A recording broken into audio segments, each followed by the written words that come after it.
Good morning students, WhatsApp, कैसे हैं आप। तो चलिए आज स्टार्ट करते हैं 11th क्लास का एक नया टॉपिक जिसका नाम है डाल्टन्स एटॉमिक थ्योरी। और जो हमारा चैप्टर चल रहा है वो है बेसिक कंसेप्ट ऑफ केमिस्ट्री। तो चलिए हम करते हैं डाल्टन्स एटॉमिक थ्योरी। देखो जो एटम है वो डिस्कवर किया था डाल्टन ने। तो डाल्टन ने एटम के बारे में कुछ चीजें बताई थी। क्या बताया था कि एटम है वो क्या है, atom is made up of extremely small particles, sorry matter is made up of extremely small particles known as the atom. कि मैटर है वो बहुत ज्यादा छोटे छोटे पार्टिकल से बना हुआ है जिसे हम क्या कहते हैं, एटम कहते हैं। क्या बोलते हैं, एटम बोलते हैं। Second, atom is the smallest, या हम कहें atom takes parts in a chemical reaction, कि किसी भी केमिकल रिएक्शन में जो पार्टिसिपेट करने का काम करता है या कोई भी केमिकल रिएक्शन जो होती है उसमें जो पार्टिसिपेट करता है वो होता है एटम। कौन सा होता है, एटम। फिर क्या था, व्हेन टू और more atoms are combined to form the compound, कि जब दो या दो से ज्यादा एटम्स कंबाइन होते हैं तो वो किसकी फॉर्मेशन करते हैं, compound. But atoms combine in a fix ratio of mass. क्या है, when two or more atoms are combined in a fixed ratio by mass they form the compound। वो क्या बनाते हैं, कंपाउंड बनाते हैं। फिर क्या था, if atom is made up of the same element, अगर कोई एटम है वो सेम एलिमेंट से बना हुआ है, then the mass, shape and size is same for all the elements। तो भाई उसके लिए क्या है कि मान लो जैसे मैं बात करती हूँ ऑक्सीजन की, तो ऑक्सीजन में देखो दोनों ही जो एटम है वो किसके हैं, ऑक्सीजन के हैं। किसके हैं, ऑक्सीजन के। तो चाहे हम इस ऑक्सीजन की बात कर ले या इस ऑक्सीजन की बात कर ले, दोनों का जो मास है वो कैसा होगा, सेम। भाई इस ऑक्सीजन का मास भी सेम है 8 और इस ऑक्सीजन का मास भी कितना है, 8 है। अगर मैं शेप की बात करूं तो दोनों की एक जैसी बनेगी, साइज की बात करूं तो दोनों एक जैसे है तो साइज भी एक जैसी होगी। तो क्या होगा, if atom is made up of the same element then it is identical in all respect. तो ये सभी तरीके से कैसे होंगे, सेम होंगे। Second, if the atom is made up of the different element, और अगर जो एटम है वो डिफरेंट एलिमेंट से बना हुआ है then the it is different in all respect, तो वो सभी में कैसा होगा, डिफरेंट होगा। जैसे अगर मैं बात करूं H2O की, तो यहाँ देखो एक तो क्या है, हाइड्रोजन और दूसरा क्या है, ऑक्सीजन। तो भाई हाइड्रोजन इसमें दो जुड़ रहे हैं और एक क्या जुड़ रही है इसमें, ऑक्सीजन। तो देखो हाइड्रोजन का मास अलग होगा और ऑक्सीजन का मास अलग होगा। हाइड्रोजन का साइज अलग होगा, ऑक्सीजन का साइज कैसा होगा, अलग होगा। तो क्या है, अगर एटम क्या है भाई, पोस्टुलेट्स, अगर एटम सेम एलिमेंट से बना हुआ है तो उन एलिमेंट्स का मास, साइज, शेप सेम होगा। आ रहे हैं ना समझ में। और अगर एलिमेंट डिफरेंट, अगर जो एटम है वो डिफरेंट एलिमेंट से बना हुआ है तो उसका शेप, साइज कैसा होगा, डिफरेंट ही होगा, आपको भी पता है। फिर क्या कहा था, atom is not destructible. Atom वो सबसे छोटा पार्टिकल है जिसे हम न तो क्रिएट कर सकते हैं और न ही क्या कर सकते हैं, डिस्ट्रॉय कर सकते हैं। तो ये कुछ चीजें थी जो किसने बताई थी, डाल्टन ने बताई थी। भाई सबसे पहला चलो 1 by 1 करते हैं। सबसे पहला क्या था, atom is made up of extremely small individual particles called atom.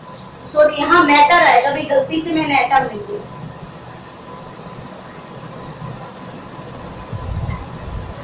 क्या है, matter is made up of extremely small individual particle called atom. कि कोई भी मैटर है वो जो सबसे छोटे इंडिविजुअल मींस जिसको हम क्या नहीं कर पाते, डिवाइड नहीं कर पाते, उन पार्टिकल से बना हुआ है जिसे हम क्या कहते हैं, एटम। क्या है कि भाई मैटर का जो सबसे छोटा पार्ट है जिसे और नहीं तोड़ सकते हम, उसे हम क्या कहते हैं, एटम। तो पहली डेफिनेशन क्या हो गई? Matter is made up of extremely small individual particle called atom. Second क्या है? Atom of the same element are identical in shape, size and mass. कि भाई अगर जो एटम है अगर वो सेम एलिमेंट से बना हुआ है तो उन सभी एलिमेंट का साइज भी सेम होगा, मास भी सेम होगा और शेप भी सेम होगी। फिर थर्ड क्या है? Atom of different element have different mass, size and shape. और अगर एटम है वो डिफरेंट एलिमेंट से बना हुआ है तो डिफरेंट एलिमेंट का मास भी अलग अलग होगा, साइज भी अलग अलग होगा, शेप भी अलग अलग होगी। फिर क्या था? एटम्स ऑफ सेम और डिफरेंट एलिमेंट कंबाइन टुगेदर। कि भाई जब एटम कंबाइन होते हैं चाहे वो सेम हो या डिफरेंट तो वो किसकी फॉर्मेशन करते हैं?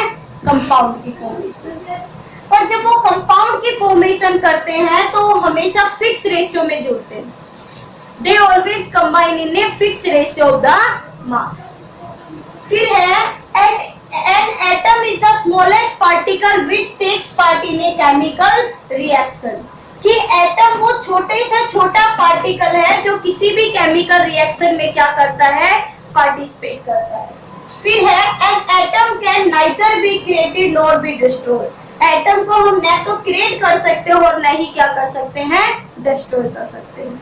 तो ये कुछ चीजें थी जो किसने बताई थी? डाल्टन ने बताई थी। बट देखो अभी भी इसमें कमी है, अभी भी क्या इसमें कमी है। तो जो कमी थी उन कमियों को दूर करने के लिए एक अलग से थ्योरी आई जिसे नाम दिया गया मॉडिफाइड डाल्टन एटॉमिक थ्योरी। तो अब हम पढ़ते हैं मॉडिफाइड डाल्टन एटॉमिक थ्योरी। तो चलिए करते हैं।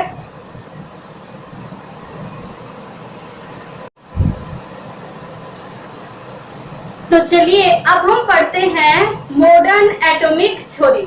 यानी जब कुछ गलतियां जो डाल्टन से शुरुआत में उनको क्या किया गया? मॉडिफाइड किया गया। कैसे?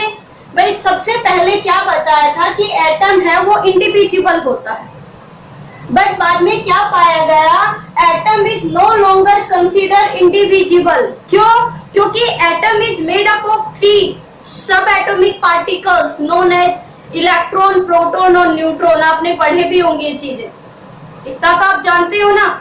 एक एटम है उसके 3 सब एटॉमिक पार्टिकल होते हैं, इलेक्ट्रॉन, प्रोटॉन एंड न्यूट्रॉन। यानी एटम है वो इंडिविजुअल नहीं है। इंडिविजुअल मतलब कैसा है? इतना छोटा है कि उससे और डिवाइड नहीं कर सकते। बट एटम को हम डिवाइड कर सकते हैं किसमें? इलेक्ट्रॉन, प्रोटॉन और न्यूट्रॉन में। तो फिर क्या मॉडिफाइड करके कहा गया है?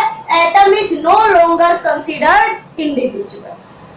Second, atom of same elements. पहले क्या कहा? Atom of same elements have same shape, size, mass. कि अगर सेम एलिमेंट से कोई एटम बना हुआ है तो उसका जो एटॉमिक मास है वो भी कैसा होगा? सेम होगा। बट ऐसा नहीं है। क्या है? एटम ऑफ सेम एलिमेंट्स में हैव डिफरेंट एटॉमिक मास। कि एटम है वो अगर सेम एलिमेंट से बना हुआ है बट उसका मास क्या हो सकता है? डिफरेंट, जिसे हम क्या नाम देते हैं? आइसोटोप। याद करो आपने 9th में पढ़ा था। आइसोटोप्स क्या होते हैं? The element which has same atomic number but different mass. कि जिसका एटॉमिक नंबर तो सेम हो बट मास कैसा हो? डिफरेंट। जैसे हाइड्रोजन का मास 1 भी कंसीडर कर सकते हैं, 2 भी और 3 भी। तो जरूरी नहीं अगर सेम एलिमेंट से बना हुआ है तो सभी का मास कैसा हो? सेम हो। Second, third, atom of different element में है सेम एटॉमिक मास। और एटम जो डिफरेंट एलिमेंट से बना हुआ है उनका मास भी कैसा हो सकता है? सेम। यानी डिफरेंट एलिमेंट का मास कैसा हो सकता है? सेम हो सकता है, जिसे हम कहते हैं आइसोबार। भाई याद करो आप लोगों ने पढ़ा हुआ है कि पोटेशियम और कैल्शियम इनका मास, आर्गन पोटेशियम और कैल्शियम का मास कितना होता है? 40, 40 और 40। बट एटॉमिक नंबर कितना है? 18, 19, 20। तो एटम अगर डिफरेंट है बट उनका मास कैसा हो सकता है? सेम हो सकता है। फिर क्या कहा गया? द रेशियो सॉरी आगे है atom is no longer indestructible, कि एटम इससे छोटे पार्ट में भी एक एटम से अगर वो कुछ रेज निकाले तो वो दूसरे एटम में भी क्या हो सकता है, चेंज हो सकता है, या कंबाइन होके एक नए एलिमेंट की क्या कर सकता है, फॉर्मेशन करता है। जैसे हम पढ़ते हैं ना कि जो वो सन है, सूरज है, वो किससे बना हुआ है भाई, हाइड्रोजन और हाइड्रोजन कंबाइन होके हीलियम गैस की फॉर्मेशन करते हैं, ठीक है। फिर है the ratio in which different atoms combine, the ratio in which different atoms combine with one another may be fixed हो सकता है but may not be always ये simple, कि वो फिक्स हो सकता है बट जरूरी नहीं है वो कैसा हो, एक सिंपल रेशियो आए। जैसे अगर हम बात करें शुगर की, तो शुगर का फॉर्मूला होता है भाई C12H22O11, तो यहाँ रेशियो कितना है 12, 22 और 11। अब बताओ क्या ये रेशियो एक सिंपल रेशियो कह सकते हैं भाई 1 2 3 या 1 3 4 कुछ ऐसा आ रहा है, नहीं। तो जरूरी नहीं कि जिस रेशियो में एटम क्या हो, कंबाइन हो, वो हमेशा कैसा है, एक सिंपल रेशियो निकल कर आए। कैसा रेशियो निकल कर आए, एक सिंपल रेशियो निकल कर आए। तो ये कुछ पहली थ्योरी में डिफेक्ट थे, लिमिटेशंस थी, जिसे क्या किया डाल्टन ने दोबारा थ्योरी दी जिसे नाम दिया गया मॉडिफाइड मॉडर्न थ्योरी, या हम कह सकते हैं मॉडर्न एटॉमिक थ्योरी। तो आज हमने पढ़ी डाल्टन एटॉमिक थ्योरी, पुरानी भी और नई भी।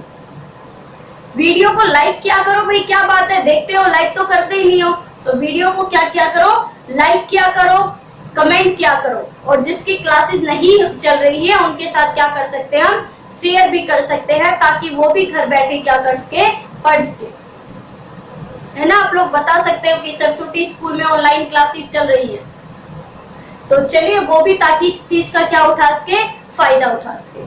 तो चलिए अब मिलते हैं एक नए टॉपिक के साथ कल। आज के लिए इतना ही काफी है। घर पर रहिए, सेफ रहिए, बट अपनी स्टडी को कंटिन्यू रखिए। Thank you.